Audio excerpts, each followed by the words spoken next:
Hello, my name is Russell Morris, Vice President of U.S. Councils here at the Conference Board, and it's a pleasure to welcome you to this edition of Off the Shelf, our book discussion series.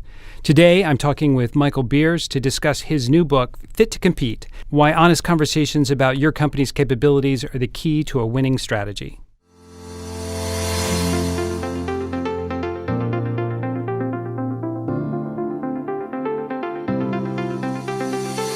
Mike's book presents an antidote to the complacent silence that's quietly killing your strategy. His principles and innovative process for holding honest conversations with everyone in your organization have been used by hundreds of companies across the globe. His strategic fitness process can help you, regardless of your industry, to create a new kind of partnership within your organization based on refreshing and necessary truth about the sources of misalignment between your strategies and your organization. Initially, Mike, I have to tell you, I was a little skeptical.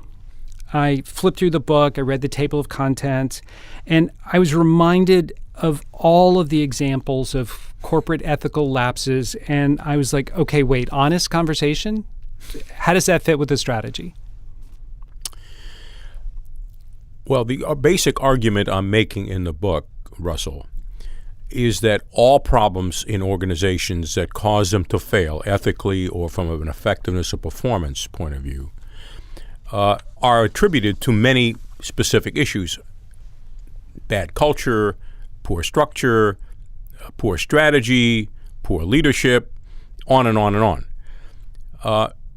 The premise here is that what the real underlying reason for all these problems, and some of them are valid problems in particular situations, the reason for those problems in the first place is that there has not been what I call an honest, collective, and public conversation, that is a conversation of the organization as a whole, about what's working and what is not working, what is effective and what is not effective, what is positive and values-driven and what is not.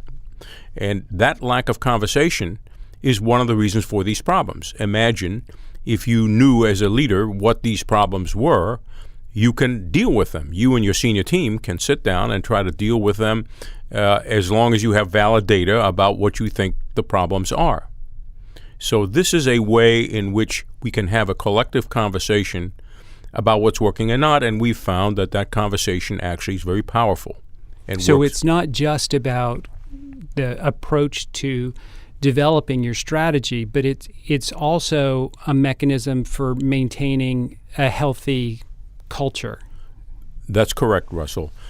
We start with the senior team defining its strategy in a one-day, half-day, depending on where their situation is, meeting, in which they, as a team, as a whole, because we often find that strategies are not developed as a whole team, and that's a problem later on, to sit down and write this strategy down on 2 to maybe 3 pages, simply stating what is they're trying to accomplish from a values and cultural point of view, what they're trying to accomplish from a performance and strategy point of view.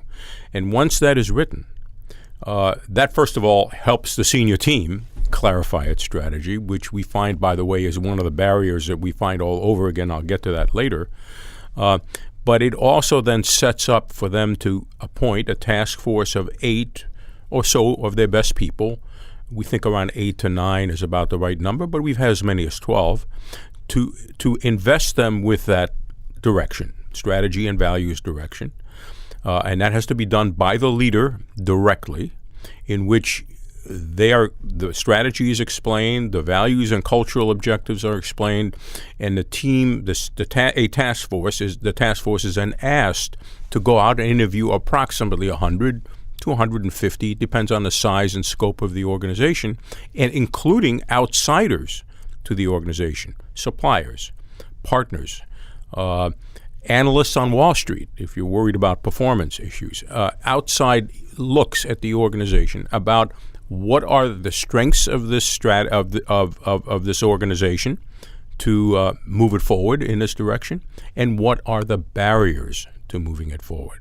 And those interviews are conducted individually by each member of the task force with the dozen or so people they are assigned. They decide, by the way, who the 100 to 150 are going to be. It may be against some general directions from the senior team, but we want them to own this.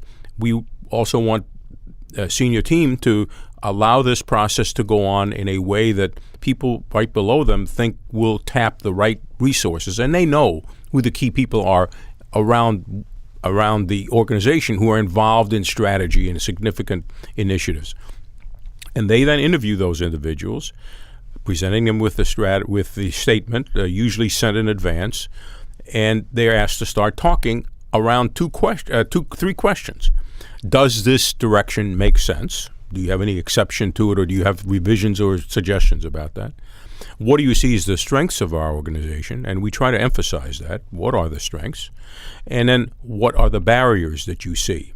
And those are the three questions. We call that an open-ended kind of conversation. We don't give them specific questions, which, like surveys do, because we want the problems to evolve from their experience in trying to make things work, so they can recall incidents, projects, problems, and talk about them richly. And we find that we started with thinking these interviews should take about an hour, and we found that people want to take an hour and a half and two, because they really have a lot of things to say. And by the way, we've learned over the years, they love the idea of having this conversation, feeding this back to senior management, and they know, they're told, that senior management will hear this directly. This is not a survey. This is not a closed report. The task force will find a way, will tell the senior team exactly what they heard around a set of themes that they organize just before they meet with the senior team. Right. Everybody loves to have an opinion and have that opinion heard, right? Yeah, that's right. And we try to make sure that these themes reflect the majority, the sense of the organization. One complaint doesn't get on the list. It's got to be a consensus about the core issues. And how does that team work together to develop the themes, and how do you ensure that any individual members' biases don't pollute the water, so to speak? Well, we have a mechanical procedure of a posted exercise. So the team, each member of the team is instructed as they interview each individual to come away, read the outcome, the written notes they have, and identify three core strengths and three core barriers. And then they come together, and then before they come together to collectively develop the themes, they're asked to go through all those and say which are the two or three key ones that jump out at you, that come out of all these interviews, and which ones are which are the barriers, strengths and barriers. And then when they come together, we ask them to write Post-its on the three and three, and post them up. And then we ask them to go around, and all of them as a group, to go around those Post-its and begin to identify a theme, begin to organize them around what they see to be a common theme. It may be in different words, but the sense is the same. And so that's how they arrive at the themes. Now, the next question you might ask is, well, how is it that you get them to tell the whole truth? And this was a puzzle to us, too. We started out by thinking, well, we'll have task force members create a PowerPoint presentation. Somebody will present. Maybe they'll present, different people will present around each theme. And we found that, first of all, the task force had a great deal of trouble agreeing on bullets on a PowerPoint that would capture the richness and the flavor and the color of what they heard from the organization. That was problem number one. Problem number two is whoever was assigned to present the PowerPoint, when they got to issues of leadership, the senior team, something more sensitive and potentially threatening, they were afraid. There was anxiety. There's always anxiety, by the way, about this to some extent. We do work hard to explain to them that the process has been designed to prevent them from being ostracized or other career risks involved, because they report as a group. They do not report as individuals, and they report not for themselves. It's what they heard other people say and that they've synthesized into these themes. So it's a little bit easier to say the I think the way you framed it in the book is, instead of me telling the emperor that he has no clothes on, it's much easier for me to say, your people are saying that's that exactly you're not right. wearing We're speaking for the organization, for the 100 or whatever people we talk to. And so, don't shoot us as the messengers. In fact, we have seen a number of task forces come out with a button, don't shoot the messenger, because there's general anxiety about speaking truth to power. Partly because of their own threats and fears, but also because they don't want to hurt senior management. Right. And there are some cultural issues there too, right? I mean, you might work for a really nice company, right? And everybody's overly polite, and you want to step around issues. Or culturally, you might just want to save face and not embarrass the boss. Well, right? In fact, being too nice a company is often one of the things that comes out in this. We are too nice. We do not really deal in a tough way, in a nice way, but in a tough way around issues. So people are more reluctant to really engage each other or engage others, and certainly the senior management. We also had to figure out how to get the senior management to be non-defensive. Because the biggest problem, as you know from any interpersonal communication, is if you say something negative, people tend to it's a human condition. We all tend to be defensive to some extent. And how we respond is varied, but some people respond rather strongly to being disconfirmed by feedback. I mean, we heard this in the first company where we started this at Becton Dickinson. One of the business unit leaders, after he heard the task force or heard somebody on a task force say something, he got up and said, "That's not true." Well, what do you think that does to the conversation? So we had to figure out a way. So what we've done, and that was using a PowerPoint too. So we decided that we would we'll have the group sit around a table with an outer U. We call this a fishbowl. And the senior management sits in the outer U, and they are around the group. And it starts by them listing simply the themes we've come up with. And then each member of the task force has taken responsibility for articulating what they heard around that from everyone. So they actually have to rearrange their notes and remember all the elements, but they then speak. So the first one to start on a theme said, "This is the theme. What did you all hear about that theme?" And people just start piping up in a very spontaneous way. I was in Europe, and I happened to talk to people about what's holding us back on the strategy, and this is what I heard, and here's, by the way, an example of that. Project X, Y, Z, whatever, and then the conversation keeps going, and then they move so on. As a senior leader, I'm just observing. I'm not participating in this conversation. You are not participating. In fact, the ground rules are, first of all, perceptions of fact. So you can't question the task force about the validity of this. It's what the organization is saying. Two, you can't ask them where they got the information and who told them. That's to protect the confidentiality, because each individual each individual who was interviewed was told, this is confidential for you in terms of name, but not the theme, not the idea. So those ground, and you are to listen and take notes. You can only become involved at the end of each theme and ask questions for clarification. You can't begin an argument. And two, at the end of all the themes, you can again have a longer session of getting clarification. So you're asking questions of the task force. You said this. Why is it? Can you remind me again what it was that caused that particular theme in your task force experience to come out? And then everybody in the task force can basically chime in. So we have got. And again, they're saying, I'm a reporter. They're not speaking for themselves. They keep we tell them to keep reminding the senior team that they're reporters. And that seems to be a very robust structure. So in all the many, many hundreds that we've done, I would say none of them have not brought the truth on the table. There may be some shading depending on the organization, but basically what people in the organization said is on the table. So we're going to take a short break right now, Mike, and when we come back, we're going to pick up on this. Okay. For right now, we're going to take a break and for some quick announcements. And when we come back, we will continue our conversation with Harvard Business School professor Michael Beer and his new book, Fit to Compete. Can you, your team, or your company benefit from insights such as the ones provided in this podcast? They are immediately available when you join the Conference Board, a membership-based think tank that delivers trusted insights for what's ahead. Reaching across industries and geographies, we bring together our noted experts, senior executives from the world's largest companies, and nonpartisan practical research to help you address your most important business issues. Our membership packages are tailored to your organization's unique needs and budget.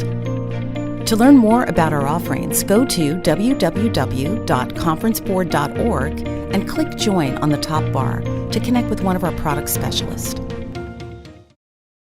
Hello, and welcome back to our conversation with Mike Beer on his book, Fit to Compete.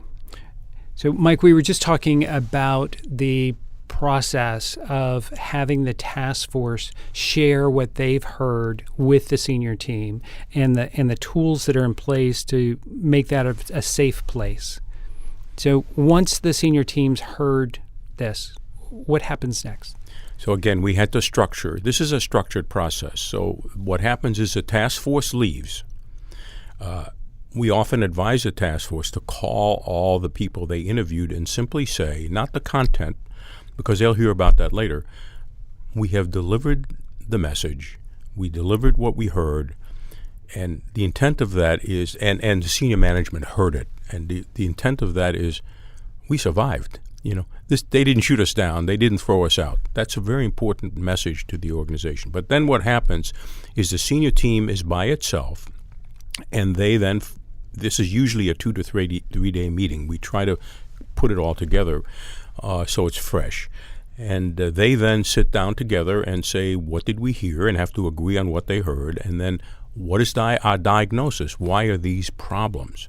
Why is it that we seem not to be able to get our products out on time, which we heard. We kind of knew that already, but we heard some richness around that. So what is it that really is going on in the organization? And that's a diagnosis. And then they have to move on, and this is interrelated. They go back and forth to an action plan. All right, so before we get to the action plan, when the task force is out asking questions about barriers, are they also fishing for possible solutions to the barriers? Or are they primarily just focused on what the problems are? They're primarily focused on asking the questions and collecting the data, if you will. But often they'll also hear solutions. And if they have some ideas that are there's a consensus that comes out of the organization, they would present that as well. It's not to problem solve the details of it, but to inform management about what some ideas were for dealing with it that management can take on board or not as they discuss their own action plan. They develop the action plan. And then this is very important because the conversation has to go back to the organization. And so they then first call the task force to come back in. It may be a week later or it may be immediately afterwards, depending on how well they've progressed.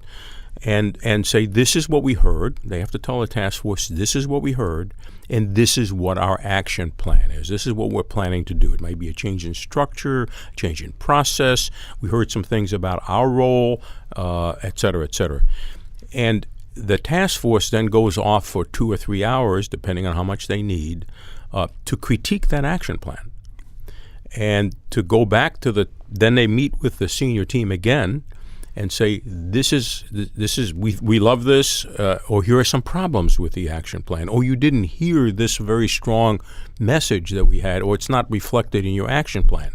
So that's a conversation between the senior team and the task force that makes this a partnership between the senior team, the task force, and by extension, the 100 or the 150. And that action plan then is communicated broadly to the organization, not by the task force, not by HR, but by the senior team.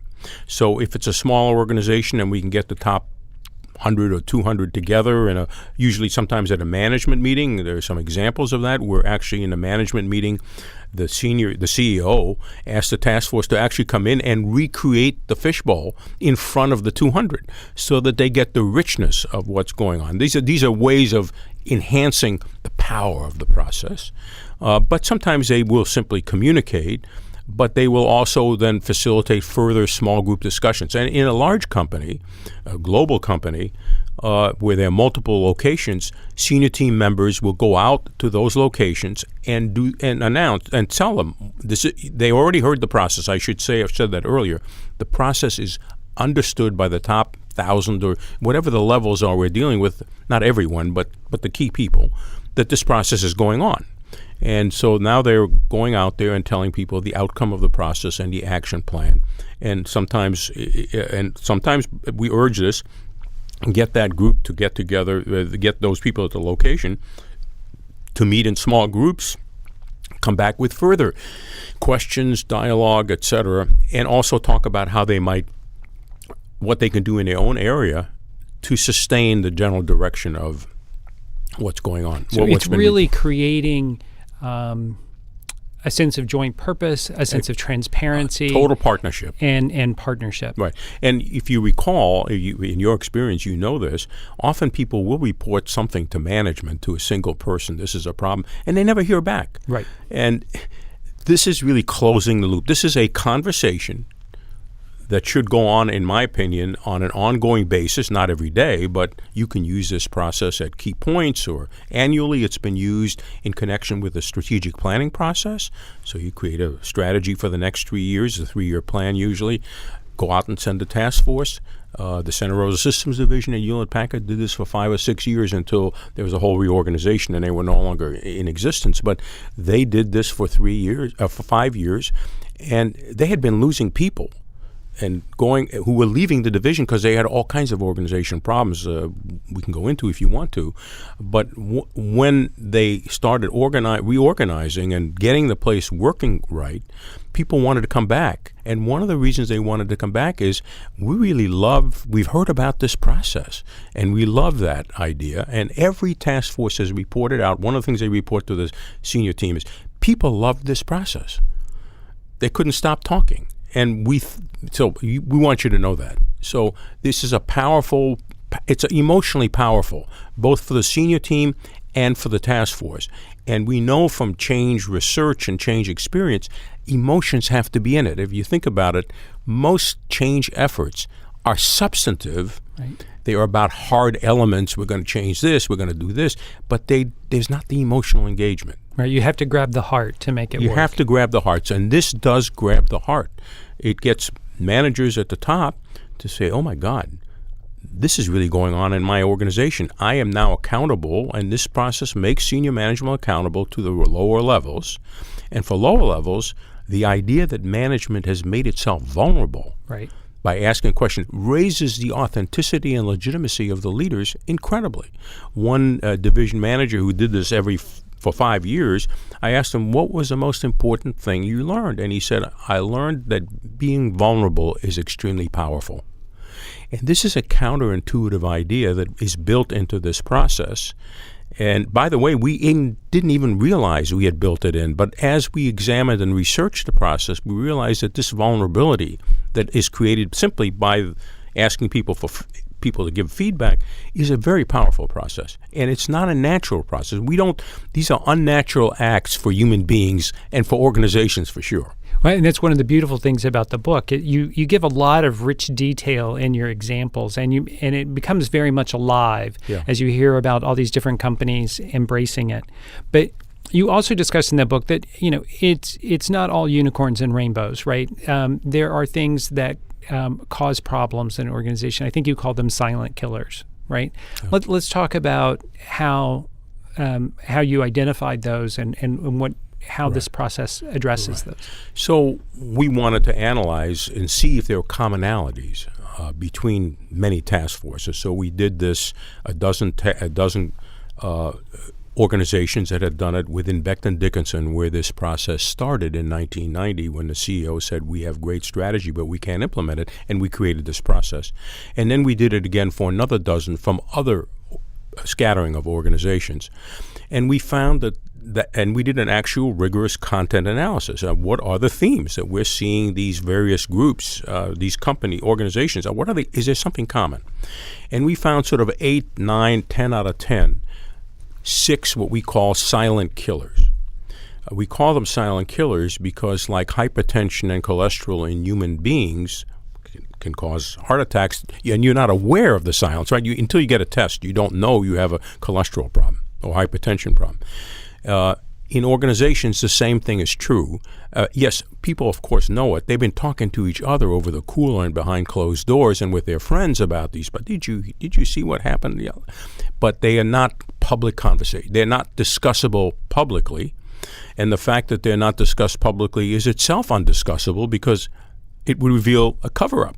And in fact, most organizations, and my colleague Chris Argyris noted this years ago, are really built, hierarchy creates a cover-up simply by the notion of hierarchy. You got to have hierarchy, but there's an unintended consequence of hierarchy and people making decisions all the way up and down, and that is that you don't hear really what's going on. So what were those?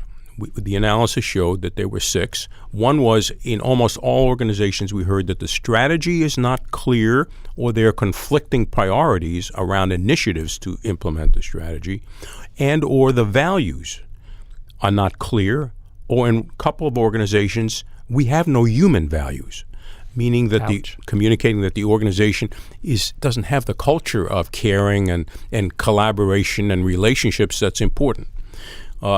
And second, you as a senior team are ineffective. Now, they never say it, you as a senior team, but they will say senior team is ineffective, and then they'll give examples of senior team members who go to their own organizations, even though they've agreed on a strategy, and then create their own priorities. And then things don't happen in a coordinated way across the organization. Or they talk with a different voice to their parts of the organization. And then the third is a leader who is either too top-down, too autocratic, too command and control, or too laissez-faire, meaning they're not getting the senior team to talk about the issues, they're not getting the organization to talk about the issues. So it's a lack of capacity to engage in real, meaningful, problem-solving conversation at a senior team and organization level. Poor coordination and integration across the various parts of the strategy activities that are necessary to create the strategy. So it's functional groups, functions, or across business units in a global company, and geographies. And if you have a global company, all 3 of those are in place. So you have to figure out how to get all this coordinated, and that's usually difficult. Matrix structures or versions of are hard to make work. And this process enables you to learn what adjustments you need to make, and incidentally, what you as a senior team need to do to enable that organization to work.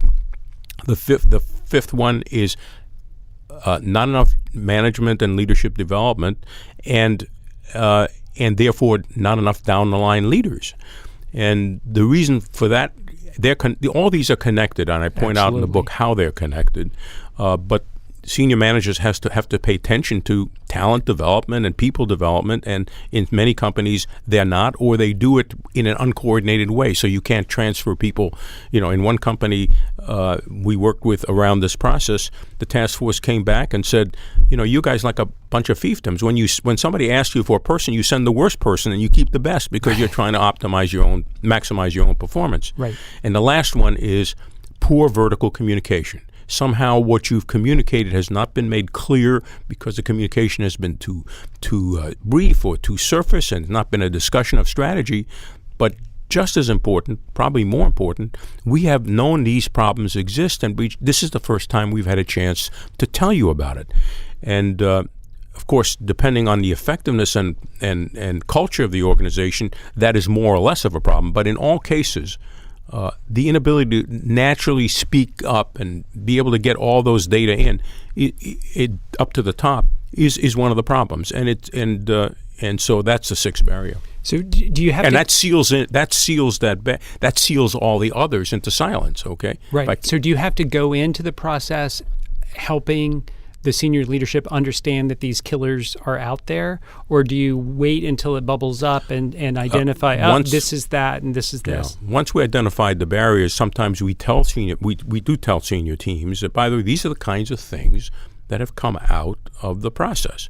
And incidentally, if you're not prepared to hear those, maybe we shouldn't go through the process, or you shouldn't go through the process. So this depends on the leader's readiness to really embrace the truth, deal with it in an effective way, humble themselves, make themselves vulnerable, even though that's often not explicit, but that's really what it involves, and go forward. And in fact, the best leaders that we have observed have done this wonderfully. This is so rich, and there's so many great examples in the book to help you really understand how to approach this. But I'm sure one of the things in everybody's mind is, okay, great. Do I need to hire Michael Beer from Harvard to do this, or can I do this based on what I'm learning in the book? Well, obviously, if you haven't done it, you need some outside help to demonstrate and or teach. Our objective is the objective we had, particularly at Becton Dickinson, where we went a long way with this, although it's been up and down to some extent because it requires investment, that basically we want to train internal people to do this. There are many ways to do this. One, this could be a major role for HR, which is what we did at Becton Dickinson, and in other places we train the HR person, usually by getting them to work with an outsider once, learn the process. Then the second time, they lead the process and the outsider is observing. And then there's some critique and discussion of the process. And then they're ready to go, plus maybe a little bit of other education. But basically that's it. And so the objective, or you could have leaders learn how to do this for other leaders. So they become consultants to other organizations, just as their peers can be consultants. That's an extremely powerful leadership development experience. Leaders teaching leaders is very powerful. Absolutely. And you learn from observing another organization, you learn about your own organization. So there are many ways to do this, but you want to have internal resources to do it. And I'm arguing this is a core capability you want to have. It's the one capability you for sure want to have because it enables every other capability. These silent killers enable every other if you don't have those the argument I make in the book is that those silent killers prevent the development of effective product development processes, proper execution of specific initiatives, because without going into a lot of detail here, as I point out in the book, these are highly interrelated in creating effectiveness along many dimensions, including culture and trust and commitment. Yeah, very powerful. Now, Mike, unfortunately, we're right out of time. But tell us, you've been working with companies, helping them to improve their performance over a long time. But right now, other than engaging people about your book, what's keeping you up at night? What's really got your attention? What I've learned is that we have a wrong model of leadership in the business world, and that model does not include some of the elements I talked about. Vulnerability, willingness to be humble, willingness to engage lower levels to help you make things better, to create a partnership with your employees. A model of leadership tends to be pretty much top-down. Even my colleague John Kotter, if you read his book, it's a top-down approach. You need to create the urgency in people to change. No. We find the urgency has to be in the senior team more than the bottom, the middle, whatever the right people are. They are already frustrated with what's going on. Maybe not everyone, but enough voices in the organization want to change it. So I think we have just a wrong model of leadership, and we have to find a way to change it. And my argument is, if you embed this process in your organization and you ask every one of your leaders to learn how to do it, maybe starting with encouragement, but eventually making it institutionalizing it, you're going to change the model of leadership in your organization. And ask yourself this question. What manager who does not want to do this process or doesn't respond to this process effectively would you want in your organization? They're not the managers you want. So it reframes leadership. And I think we need broader reframing of what leadership is about. Yeah, well, I look forward to having you back to talk about that more, because I think this is a really rich conversation. We could spend a lot of time on this. But right now, on behalf of everyone who's joined, I want to thank you for sharing and for the excitement about your book. And I want to thank everybody who has joined us here. Make sure you place your order at your local bookstore. your Barnes & Noble, Amazon, wherever you do business. Fit to Compete will be on the shelves, I think, in mid-January. Yeah, 14th of January. 14th of January. And for those of you who are joining us, if you enjoyed this episode, please remember to subscribe to our off-the-shelf book discussion podcast series, or explore the entire catalog of podcast programming from the Conference Board by visiting our website at www.conference-board.org/podcast. Thanks very much.